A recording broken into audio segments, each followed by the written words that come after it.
दोस्तों आज मैं बागी 4 मूवी का एक्सप्लेनेशन करने वाला हूं जो कि बहुत ही धमाकेदार है और ये मूवी हाल ही में रिलीज हुई है। तो चलिए शुरू करते हैं आज के ये धमाकेदार वीडियो। तो मूवी की शुरुआत में हम रॉनी नाम के एक शख्स को देखते हैं जिसका कार का एक्सीडेंट हो जाता है और उसकी कार रेलवे ट्रैक पर गिर जाती है। वहीं उस एक्सीडेंट की वजह से रॉनी कोमा में चला जाता है।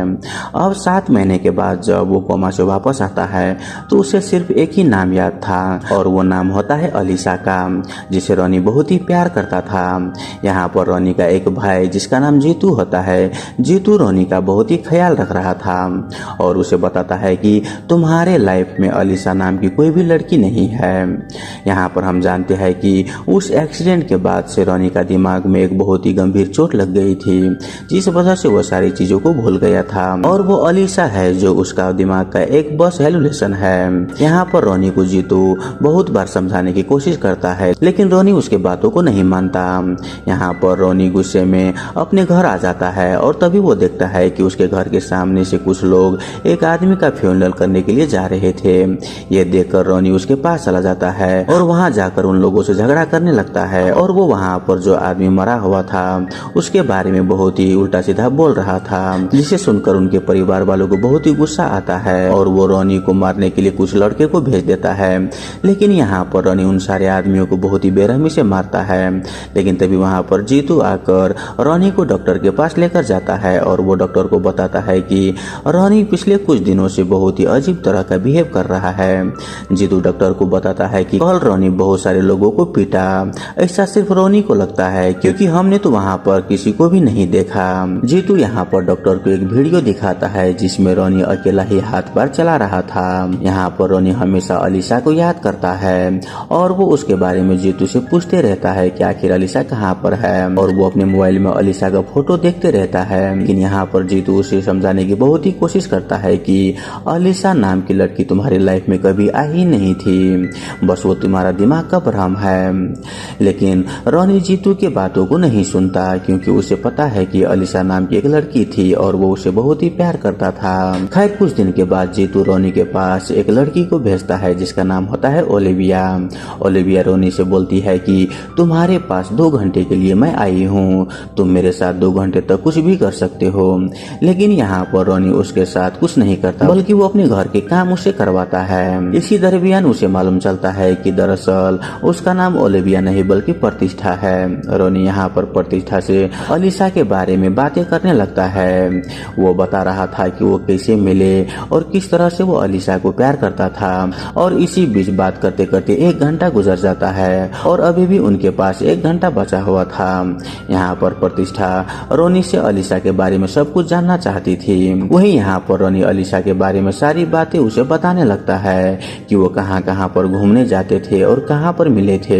यहाँ पर रॉनी प्रतिष्ठा को अपनी सारी स्टोरी सुना रहा था, साथ ही में वो उस जगह पर भी ले जाता है जहाँ पर रॉनी अलीसा को लेकर जाया करता था और इसी बीच रॉनी और प्रतिष्ठा के बीच बहुत ही अच्छी दोस्ती हो जाती है और हमें मालूम चलता है कि प्रतिष्ठा अब रॉनी से प्यार करने लगी है। रॉनी प्रतिष्ठा को अलीसा की कब्र के पास भी ले जाता है जिससे हमें मालूम चलता है कि अलीसा अब इस दुनिया में नहीं है। अब रॉनी जब अपने घर पहुंचता है तो वो दीवार पर अपनी और अलीसा की फोटो की जगह पर खुद की और जीतू की फोटो देखता है। यह देखकर उसे बहुत ही गुस्सा आता है क्योंकि उस जगह पर अलीसा और रॉनी का फोटो हुआ करता था। रॉनी को ऐसा लगने लगता है कि जीतू ने यह सब किया होगा, इसीलिए रॉनी जीतू को ढूंढने के लिए निकल जाता है। वहीं उस वक्त जीतू पब्लिक प्लेस में था लेकिन रॉनी उन सब के सामने जीतू से झगड़ा करने लगता है। लेकिन वहाँ पर जीतू रॉनी को बार बार समझा रहा था कि अलीसा तुम्हारे लाइफ में आई ही नहीं थी। वहीं इसी बीच यहाँ पर पुलिस आ जाती है और पुलिस इन दोनों की बातों सुनकर समझ जाता है कि ये मामला लड़की का है और वो रॉनी को अपने साथ ले जाती है। वही वहाँ का डीएसपी भी सब कुछ जान जाता है लेकिन जीतू उन्हें समझाता है कि दरअसल में मैटर लड़की का नहीं बल्कि ये सारी चीजें रॉनी के दिमाग का वहम है क्योंकि अलीसा नाम की लड़की उसके लाइफ में कभी आई ही नहीं थी। इस बात को साबित करने के लिए यहाँ पर रॉनी एसपी सर को अलीसा के कब्र के पास ले आता है। लेकिन जैसे ही वो उस कब्र के पास पहुंचता है तो वो देखता है कि वो कब्र अलीसा की नहीं बल्कि मार्केट नाम की एक बूढ़ी औरत का होती है। यहाँ पर एसपी बोलता है कि अगर ये कब्र उस बूढ़ी औरत का है तो फिर अलीसा कहाँ गई। जिसके बाद हमें रॉनी का एक फ्लैशबैक का सीन दिखाया जाता है और हम जानते हैं कि रॉनी एक नेवी ऑफिसर है और उसका असली नाम रणबीर प्रताप सिंह है और वो अपनी ड्यूटी से बहुत ही प्यार करता है। उसी बीच एक दिन जब रोनी एक क्रिमिनल का पीछा कर रहा था, तभी बीच रास्ते में वो अलीशा को देखा जो फोटो क्लिक कर रही थी। तब यहाँ पर रोनी अलीशा की मोबाइल छीनकर उस क्रिमिनल के सर पर मारा, जिस वजह से वो क्रिमिनल नीचे गिर गया। वहीं अलीशा की मोबाइल पूरी तरीके से टूट गया, लेकिन वहाँ पर अलीशा की मोबाइल अलीशा के सिस्टर ने आज ही के दिन उसे दिलाई थी और वो मोबाइल आईफोन था। यह देखते हुए रोनी उसे बोलता है कि कोई बात नहीं, मैं तुम्हें अगले ही सैलरी पर नया मोबाइल खरीद कर तुम्हें दे दूंगा। लेकिन उससे पहले अलीशा को वो बहुत ही सुनाता है कि आज की जनरेशन की लड़कियां सिर्फ और सिर्फ रील बनाती है, बाकी कुछ करती तो नहीं है। लेकिन बाद में उसे मालूम चलता है कि अलीशा एक डॉक्टर है। जिसके बाद वो दोनों बार बार मिलने लगे क्योंकि दोनों एक दूसरे को पसंद करने लगे थे। तभी एक दिन रोनी ने देखा कि दो टीम आपस में लड़ रहे हैं। यह देखकर रोनी उन लोगों के पास जाता है और दूसरी टीम वाले को लोगों को बहुत ही बुरी तरीके से पीटने लगता है क्योंकि उसके पास गन था और वो पहली वाली टीमों को बहुत ही बुरी तरीके से पीट रहे थे। अब यहाँ से कहानी प्रेजेंट में आती है, जहाँ पर एसपी रोनी से पूछता है कि आखिर तुम हमें बता दो कि अलीशा इस दुनिया में है या नहीं। लेकिन तभी यहाँ पर रोनी का नजर अलीशा की बहन पर पड़ता है जो कार से कहीं पर जा रही थी। यह देखकर रोनी दौड़ते दौड़ते उस कार का पीछा करने लगता है और वो फाइनली उस जगह पर पहुंच जाता है जहाँ पर अलीशा की बहन अपने पिताजी के श्राद्ध करने के लिए आई थी। यहाँ पर रोनी अलीशा की बहन के पास आ जाता है, लेकिन अलीशा के सिस्टर उसे पहचान ही नहीं पा रहा था। वो बोलती है कि अलीशा कौन है, मैं नहीं जानती, और तुम कौन हो। यहाँ पर एसपी सर भी पहुंच चुके थे। तब वहाँ पर पंडित जी भी एसपी को बताते हैं कि इस औरत का नाम कल्पना है, मैं इसे बचपन से जानता हूँ। अब यहाँ पर एसपी सर रोनी से बोलता है कि जब तेरा एक्सीडेंट हुआ था तब किसी ने तुझे एम्बुलेंस से हॉस्पिटल तो लेकर आया ही होगा, चलो हम उससे बात करते हैं। यहाँ पर वो उस शख्स के पास जाते हैं और पूछने पर वो शख्स बताता है कि मैं रोनी को अकेले ही उस जगह से लेकर आया था, उसके साथ कोई भी मौजूद नहीं था। ये सारी चीजों को देखकर रोनी का दिमाग खराब हो जाता है और वो गुस्से में एसपी का कॉलर पकड़ लेता है, जिसे देखकर एसपी यहाँ पर बहुत ही गुस्सा हो जाता है और वो रोनी को अरेस्ट करके जेल के अंदर डाल देता है। लेकिन थोड़ी देर के बाद यहाँ पर प्रतिष्ठा अपने वकील के पास आती है और वो रोनी को बेल करवा लेती है, जिसके बाद प्रतिष्ठा रोनी को अपने घर ले जाती है। यहाँ पर रोनी का बहुत ही तेज बुखार था, जिस वजह से वो उसका मरहम पट्टी करने लगती है क्योंकि वो रोनी को बहुत ही पसंद करने लगा था। लेकिन जब रोनी प्रतिष्ठा के सामने बार बार अलीशा का नाम ले रहा था तो प्रतिष्ठा को बहुत ही बुरा लग रही थी और तभी रोनी को याद आता है कि अलीशा के घर पर एक बहुत बड़ी फोटो के पीछे उसने कुछ कागज फेंका था, जिस वजह से वो तुरंत ही अलीशा के घर पर पहुंच जाता है जो कि पूरी तरीके से खंडर बन गया था। लेकिन तभी कुछ गुंडे उस पर अटैक कर देता है, जैसे उन्हें मालूम था कि रोनी यहाँ पर आएगा। यहाँ पर रोनी को ऐसा लग रहा था कि शायद ही उसका दिमाग का भ्रम है, लेकिन जब उसका खून निकलता है तो वो समझ जाता है कि ये सब रियल है। तब यहाँ पर रोनी उन सारे गुंडों को बहुत ही बेरहमी से मारता है और वो उसके रूम में चले जाता है, जहाँ पर उसे एक बहुत ही बड़ा फोटो मिलता है जिसमें रोनी और अलीशा की तस्वीर थी। यह देखकर वो समझ जाता है कि दरअसल में कोई ना कोई तो बहुत ही बड़ा प्लानिंग कर रहा है अलीशा को मेरे दिमाग से हटाने के लिए, इसमें मेरे कुछ लोग भी शामिल है। अब यहाँ पर रोनी तुरंत ही जीतू के पास जाता है। जब वो घर पर पहुँचता है तो उस वक्त जीतू घर पर मौजूद नहीं था। वहीं यहाँ पर रोनी को अलमारी में से बहुत सारे पैसे और गन भी मिलता है, जिससे रोनी समझ जाता है कि जीतू जरूर कुछ उससे छिपा रहा है। तब उसका लोकेशन वो ट्रैक करके उस जगह पर पहुंच जाता है, लेकिन वहां पर पहुंचने से पहले ही जीतू को कुछ गुंडे ने जान से मार दिया था। यह देखकर रोनी को बहुत ही गुस्सा आता है और वो उन सारे गुंडों को बहुत ही बेरहमी से मारता है। और यहाँ पर हम पहली बार पोलो नाम के एक शख्स को देख पाते हैं जो कि अक्सर रोनी का पीछा कर रहा था। वहीं यह बात रोनी को भी मालूम चल जाता है। खैर यहाँ पर जीतू मरने से पहले रोनी से कहा था कि उन लोगों से तुम पंगा मत लेना, तुम यहाँ से बहुत दूर चले जाओ क्योंकि ये लोग बहुत ही डेंजरस है। उन्होंने मुझसे कहा था कि तुझे अलीशा के बारे में कुछ भी ना बताऊं, अगर मैंने तुम्हें अलीशा के बारे में कुछ भी बता दी तो वो लोग हमें जान से मार देते, इसीलिए मुझे ये बात छिपानी पड़ी। तो यहाँ पर रोनी को अब एक बात समझ आ गई थी कि यह उसके दिमाग का कोई भ्रम नहीं है, बल्कि ये एक बड़ा साजिश है जिसके पीछे बहुत सारे लोग मिले हुए हैं। तो यहाँ पर रोनी भी डिसाइड कर लेता है कि वो उन लोगों के बारे में फाइंड आउट करके रहेगा कि आखिर इन लोगों के पीछे कौन है। तो यहाँ पर रोनी तुरंत ही अलीशा के बहन के पास जाता है क्योंकि वो भी बहुत सारी चीजों उसे छिपा रही थी। यहाँ पर अलीशा की बहन रोनी को बताती है कि उन लोगों ने मुझे बताने के लिए मना किया था, अगर मैं तुम्हें बता देती तो वो लोग मेरे आश्रम के सभी बच्चे को मार देता। लेकिन तभी यहाँ पर भी बहुत ही बड़ा अटैक होता है और यह अटैक दरअसल अलीशा की बहन को मारने के लिए हुआ था, लेकिन यहाँ पर रोनी उसे बचा लेता है। वहीं यहाँ पर पोलो भी आया था जिसे देखकर रोनी उसे फाइट करने की कोशिश भी किया, लेकिन वो पोलो को हरा नहीं पाया। लेकिन इस मोबाइल में पोलो के मोबाइल वहीं पर गिर जाता है। जब रोनी उसके मोबाइल चेक करता है तो रिसेंट कॉल में उसे ओलिविया का नंबर मिलता है।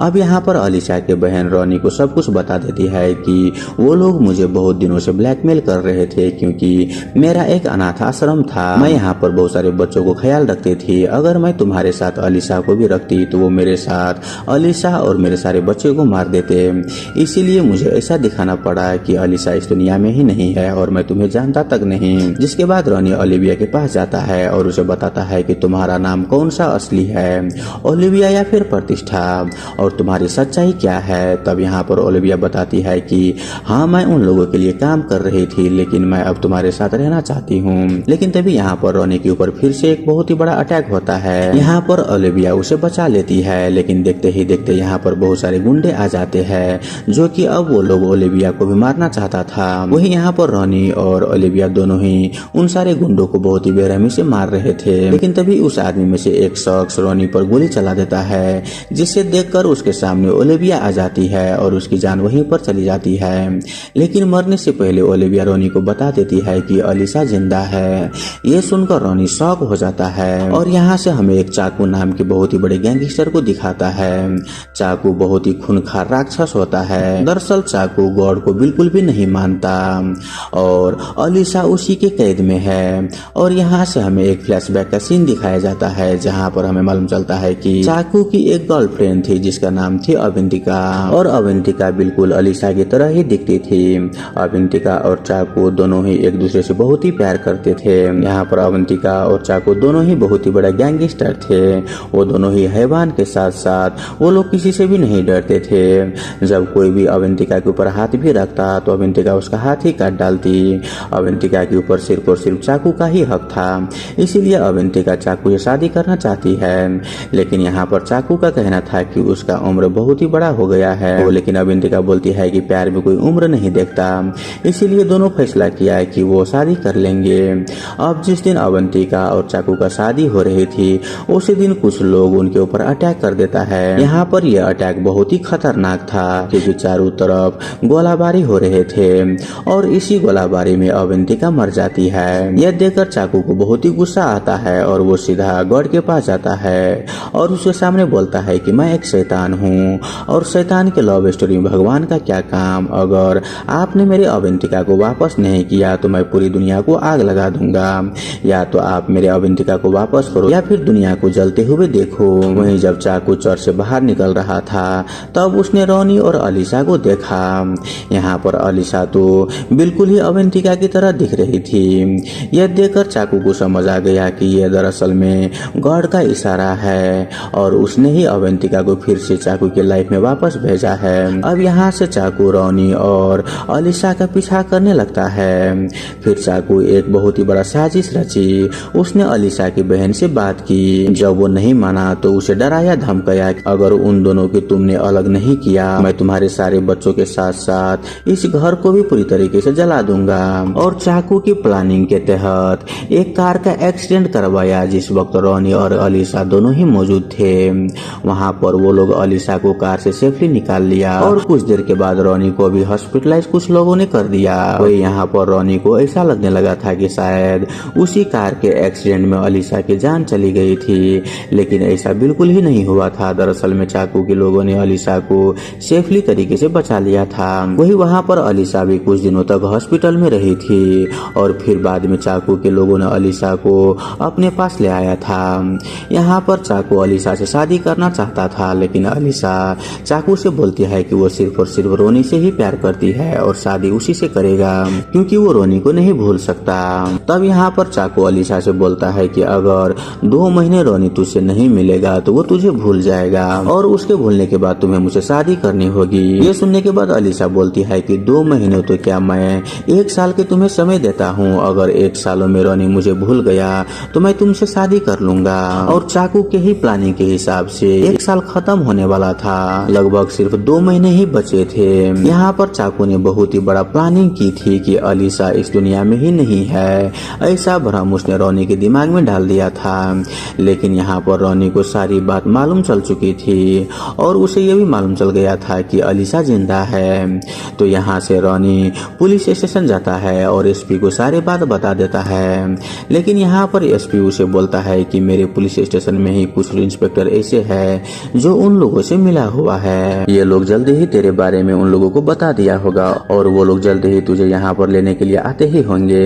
इतना कहते ही यहाँ पर पुलिस स्टेशन में जोरदार धमाका होने लगता है और हम देखते हैं कि यहाँ पर पोलो अपने टीमों के साथ आ जाता है और वो अपने साथ यहाँ पर रॉनी को ले जाता है। वहीं दूसरी तरफ अलीसा को चाकू ने बताया कि रॉनी उसे पूरी तरीके से भूल गया है और वो अब किसी दूसरी लड़की के साथ प्यार करने लगा है।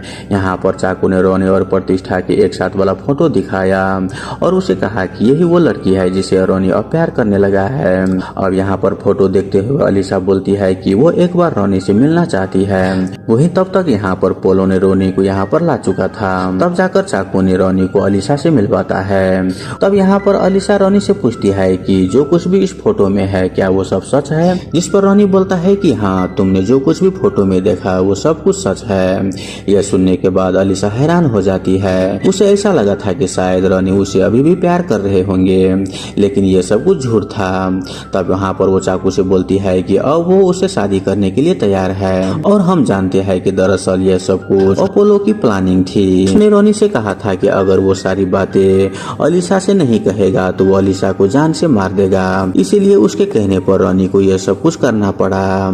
लेकिन यहाँ पर पोलो ने अपने लोगों से बोलता है कि इस बंदे को बहुत ही बुरी तरीके से टॉर्चर करके उसे जान से मार दो और यह लोग बहुत ही बुरी तरीके से रॉनी का टॉर्चर करने लगता है।